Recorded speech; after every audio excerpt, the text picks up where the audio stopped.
So I had a lot of slop or play in this universal joint. I thought that is the prop shaft that comes off the transmission and goes to the front of four-wheel drive. When I got it off, it is not universal joint problems at all.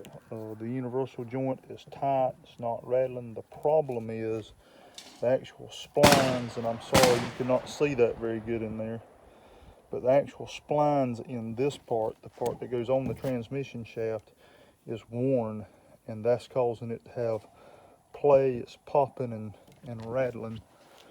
And you can actually see right in here where it has worn on that transmission shaft. So I'm really hoping I can just get a rear yoke for that prop shaft, and these are okay. These feel and look a lot better than the ones that are in the prop shaft. All right.